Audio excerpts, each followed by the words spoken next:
Ингээд зүүн хараагийн колон руу ачигджээ. Гэвч тэнд очиод 2 сарын дараа нэг муу мэдээ дуулжээ. Эхнэр чинь өөр нэг хүнтэй орой болгон самуурн зингэж байна гэсэн муу мэдээг нутгийн хүнээс дуулаад тэр өдөртөө шоронгоос оргожээ. Гэрийнхээ ойролцоо ирээд эхлээд нууцаар тандсан байна.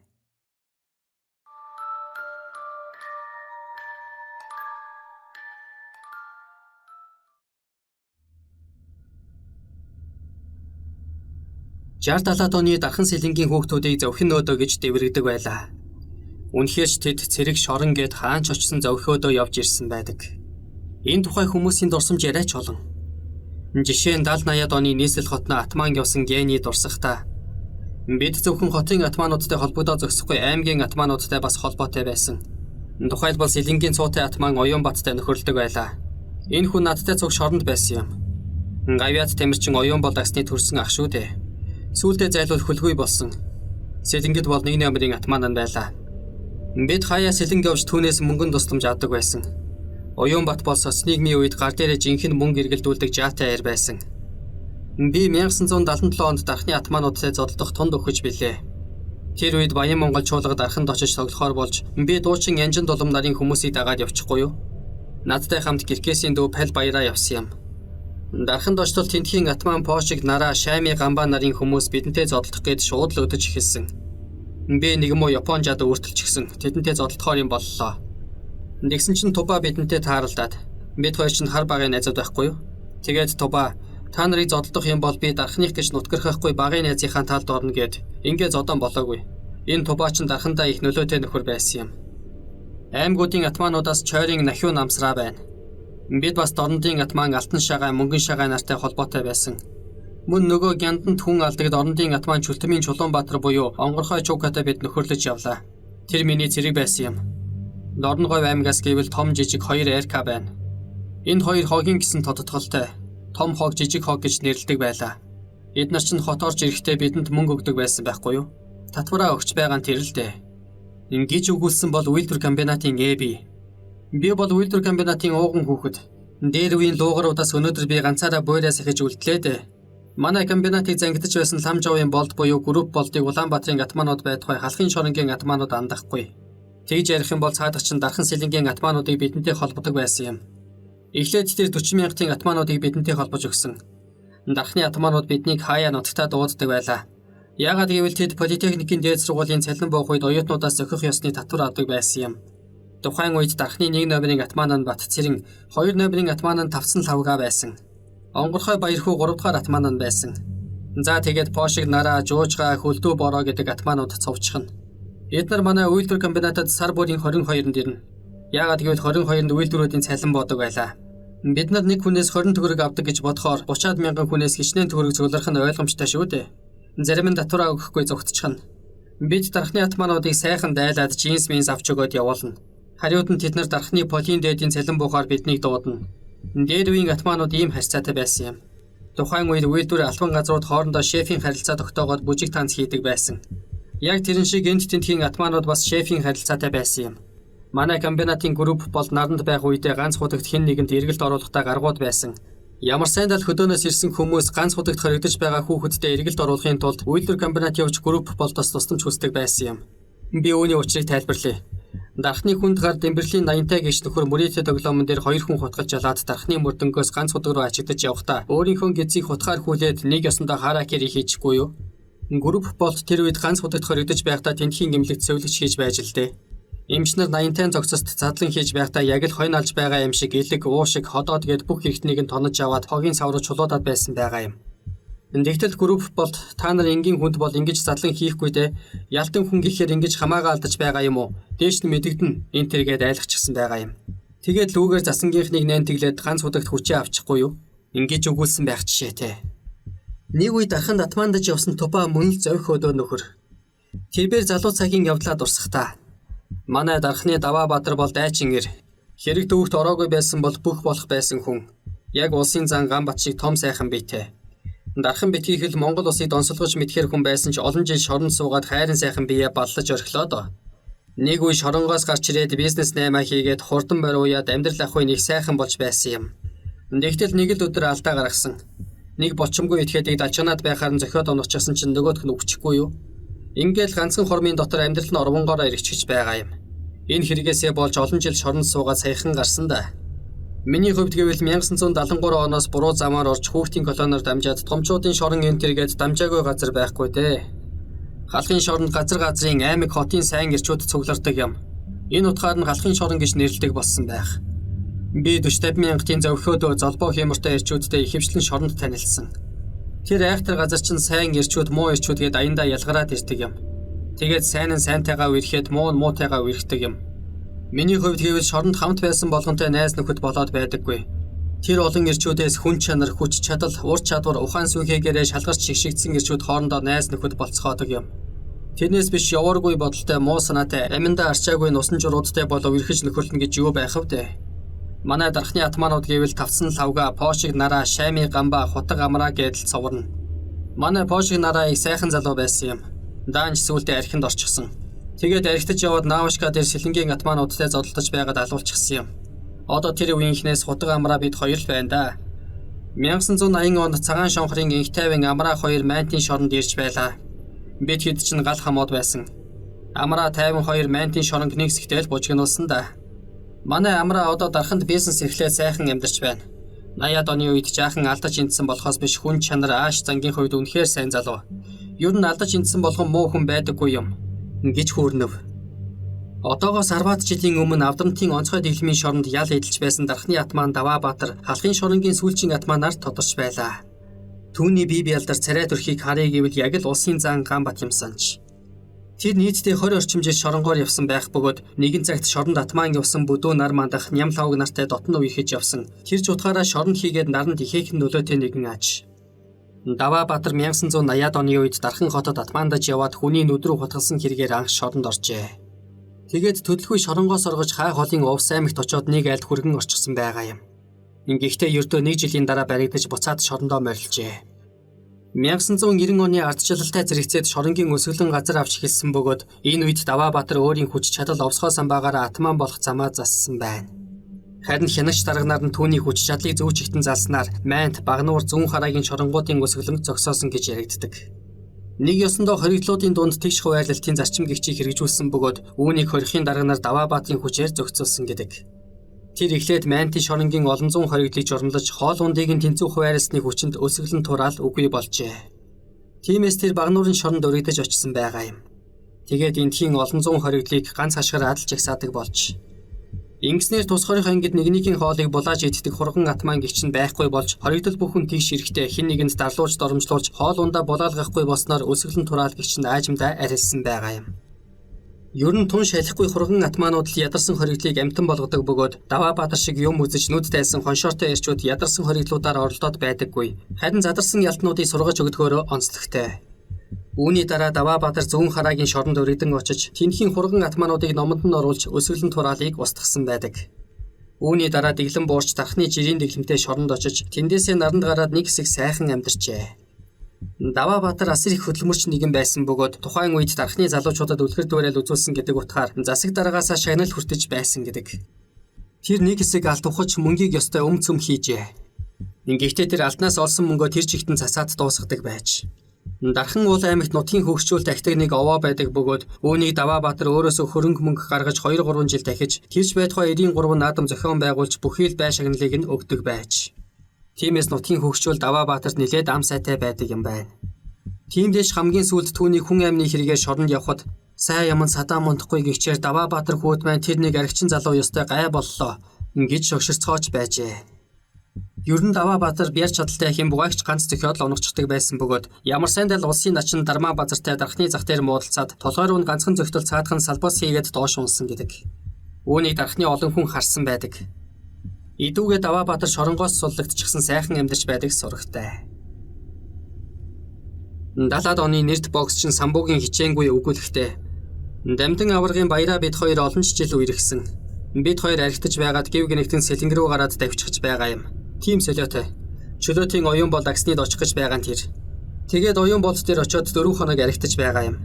Оюун болдын ах оюун бат хөгжим давьяастай, зодоон давьяастай бүх барилдчихна. Ер нь юм давьяастай хүн байсан. Оюун болдны спорт хөөсөн болохоор томоотой. Харин оюун бат сэлэнгэд бол үнэхээр том атман байсан. Сэлэнгэд бол ёстой хөндлөн. Намайг очиход миний муу хайртай дүү ирчихлээгээд сүйд болдог байлаа гэж дурссан юм. Улсын хурлын гишүүн асан баяр цогт ийм нэгэн дурсамж хүүрэнсэн байхаач. Манай Сэлэнгийн аймгийн тухайн үедээ атман олонтой байлаа. Ямар сайндаа Сэлэнгийн хүүгүүдийн тал нь атман, нөгөө тал нь бүр атман гэсэн хэлц үг гарч байхав дээ. Нэг байрнаас нөгөө байр орох замд юу ч болж мэднэ. Атманууд нүдэндээ өрцнийг дуудана. Ийм нөхцөлд дээрлэхүүлэхгүй байх хоёр гол арга бий. Зүгтах ба үзэлцэх. Би үзэлцэх гэдэг аргыг сонгосон. Дийлэгдсэн ч гэсэн шантралгүй үзэлцээд л байна. Бас ч үгүй сайн зодоонч байлаа. Ингэж л өөрийгөө хүлээн зөвшөөрүүлж билээ гэж дурсжээ. Үнэн дээр соц нийгмийн үед Дархан Сэлэнгийн атманууд дэндүү хүчрэхэг байсан гэдэг. Сэлэнгийн атманууд гэвэл Оюунбат, Ноёнжага, Саак Эрдэнэцогт, Алтандүш, Занхаан Баатаржав, түүний төрсөн дүү Доён болд гэх мэтээр хувирна. Занхаан Баатаржав нь 90-ад оны үед Мөнөөх гүнтийн буудалцаан гэдэгт нэр холбогдсон Сэлэнгийн гэдэг Баатаржав юм. Дээрх нөхдөөс хамгийн их цууд гарсан нь Оюунбат гэгч юм. Дархан Сэлэнгэд бай тухай Монголд нэрэн төгсөн Оюунбатын тухай 70-80-ад оны залуучууд андахгүй. Хаах холын өмнө говь, өвөр хангай, дунд говийн залуучууд хүртэл Сэлэнгийн Оюунбат гэж мундаг атман байдаг гинэ гэж ярьдаг байсныг бодоход Оюунбат нь Улаанбаатарын цууд атман Ногоон Чойлон, Мангар Чуука нараас илүү нэр алдартай байсан нь ойлгогдно. Соц нийгмийн үеийн дарганаар Оюунбатын нэр алдар хүч чадлыг зөвөр ашиглахын тулд тухайн үед модонд орж байсан цахилгаан гитар авч өгөөд аймгийнхаа соёл олон түмний ажлыг хариуцуулж байсан гэх. Оюунбат ч сайхан дуулж гитаарддаг байж. Түүний тухай харан хамтлагийн ахлагч Чулуунбат ийм нэгэн дурсамж хүүрэнсэн байхаач. Намайг нот мэдэхгүй ямар ч мэргэжлийн үнэмлэх байхгүй тул хотод авах газар олдохгүй байсан юм. Үлгэр жишээ үлээвэр найрал хөгжим соёмчуулгад би очиж шалгуулж байсан. Нот мэдэхгүй хүн авдаггүй байсан үе шүү дээ. Тэгтэл урлагийн гавьяад зүтгэлтэн цэрүү гихч манай ах намайг арын хаалгаар Сэлэнг аймгийн соёлын ордонд ажилуулах болсон. Ингэж л урлагт хөл тавьсан да. 1972 онд 16 настай жаахан хүүхэд байсан. Шууд сонсголоороо Сэлэнгийн үндэсний хөгжмийн чуулгад контрбас хөгжим тоглосон. Сэлэнгэд байс хийгээд түймэр болдог тул түймэр унтраахад хүртэл явдаг байлаа шүү дээ. Хотод төрж өссөн хүүхэд хөдөө очоод аймгийн атмануудад дээрлэхүүлэхээс авахуулаад бэрхшээл их гарна. Тухайн үед Сэлэнгэд Оюунбат гэж хөгжимд дуртай мундаг атман залуу байлаа. Нэг өдөр би дэлгүүр орчход явж байтал баахан залуучууд намайг зодох гэж хөөлөө. Би гэртээ орж ирэтэл нөгөөдөл бас араас орж ирсэн. Харин тэр үед Оюунбат намайг аварч байлаа. Тэр хананд өлгсөн миний гитарыг харчхаад "Чи гитар тоглодог юм уу?" Гэхдээ би "Тийм" гэд гитараа тоглосон. Тэдний хажууд би бараг л Пол Маккартни байлгүй яахав. Тэгээд тэд намайг хамтлагтаа авсан. Хамтлаг гэдэг нь тухайн үед байрны хамтлаг байсан. Би ч тун удахгүй тэдэнд аккорд зааж өгч хамтлагийг нь удирдах нэг үе атмануудтай найзалж явлаа. Гэх мэт. Мөн 40,000-ийн нуух буян төгүүлэхтэй. Бид хуучин арт кино театр дээр ангиараа кино үзэх үедээ их зодтолдог байсан. Тэр үед арт кино театр дээр Баримт Мөнхөө гэдэг сүрхий залуу гарч ирсэн. Нөгөө хэдийгээ өмөрөд мөнхөтэй бас зодтолтно. Иймэрхүү маягтай танхаарч яваад нэг л мэдхэд сургуулиасаа хөөгдөд хүрсэн. 1970 онд 7 дугаар анги төгсөх жилийн гутханы хэрэгт холбогдсон. Золтой хүүхдийн колонд явчихаагүй сургуулиасаа хөөгдөд дарханд байдаг ах дээрээ очиж 8 дугаар ангид орж суралцсан. Тэнд очиод бас л зодоонуудын хийж эхэлсэн. Нэг өдөр хичээлээ тараад явж байтал дархны атман Онгорхой Баатар хүүгийн дүү 9 хуруу баяраа нарын хулиганууд ирж намайг зодоод миний шар хөдлөөд тэднийг ахиндаа дагуулж ороод талхмаас л өгөнгөө өөдөөс нь заазуур бариад дайрч байгаа юм. Тэгээд тэдэнтэй найз нөхөд болцгоосон. Үүнээс хойш дархны хулигануудтай үерхдэг болсон. Тэр үед 50,000-ийн атман Мангар Чуука хүн хутгалчхаад цагдаа нараас зүгтаад дарханд яваад очдөг юм. Зайлвал таньж мэдэх хүн байхгүй. Би түүнийг нэг жижиг өрөөнд сар гарын орогнуулж байлаа. Нэг өдөр Чуука "За ерөөсөө явна" гэдэл Улаанбаатар руу гарсан.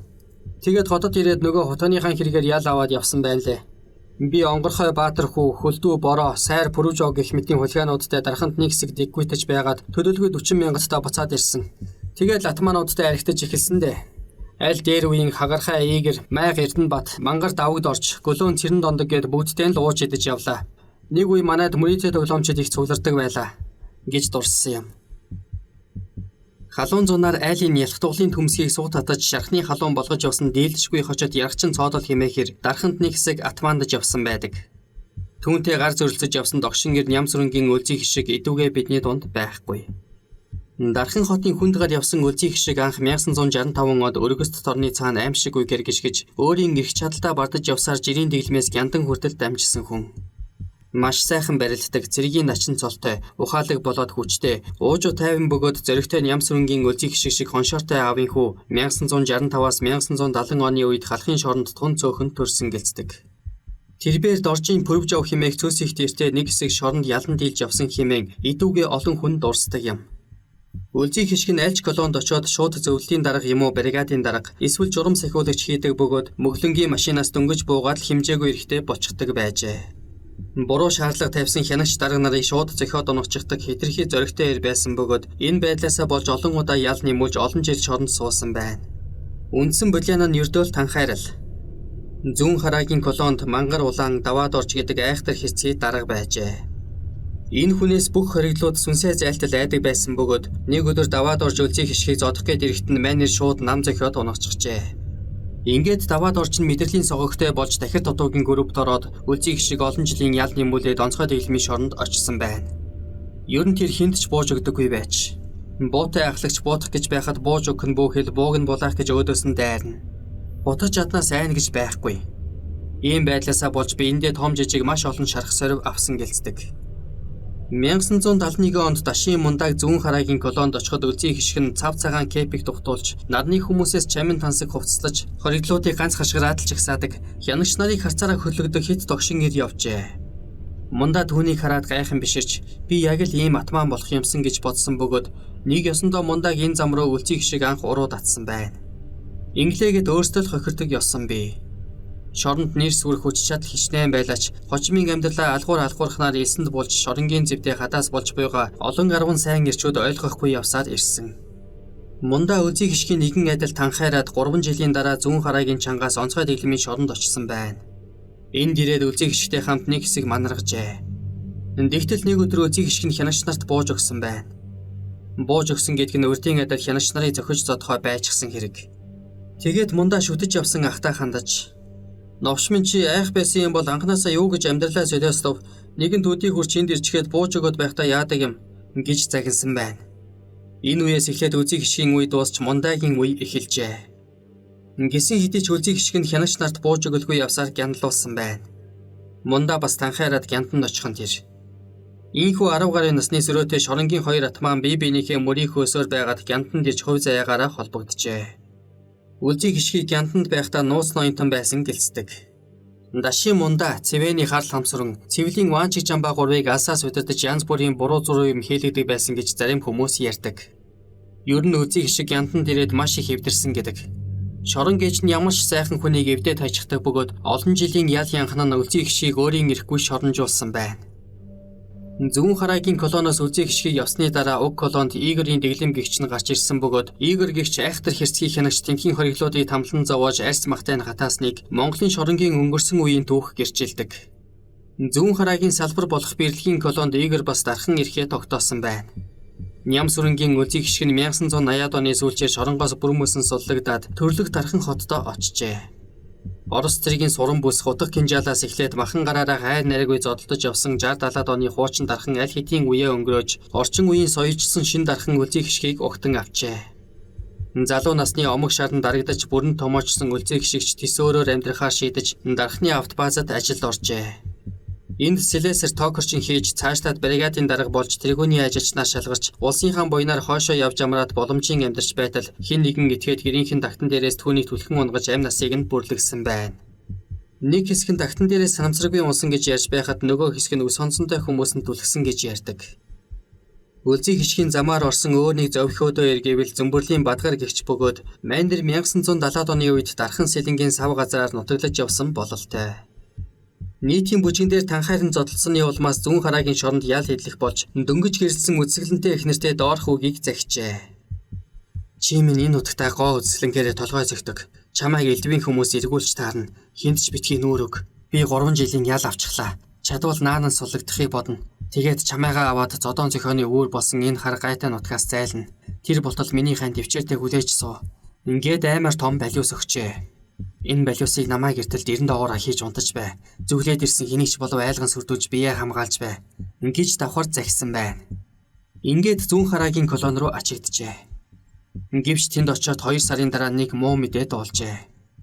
Эхнэр чинь өөр нэг хүнтэй орой болгон самуурн цэнгэж байна гэсэн муу мэдээг нутгийн хүнээс дуулаад тэр өдөртөө шоронгоос оргожээ. Гэрийнхээ ойролцоо ирээд эхлээд нууцаар тандсан байна. Дэлгүүрээс нийшил арх аваад ойролцоох модон дотор сууж ганц нэг балгасан шиг орой болохыг хүлээжээ. Энэ хооронд байшингийнхаа цонхоор ороод эхнэрийнхээ дэрэн доогоор балиусаа үздэл алга байж гин.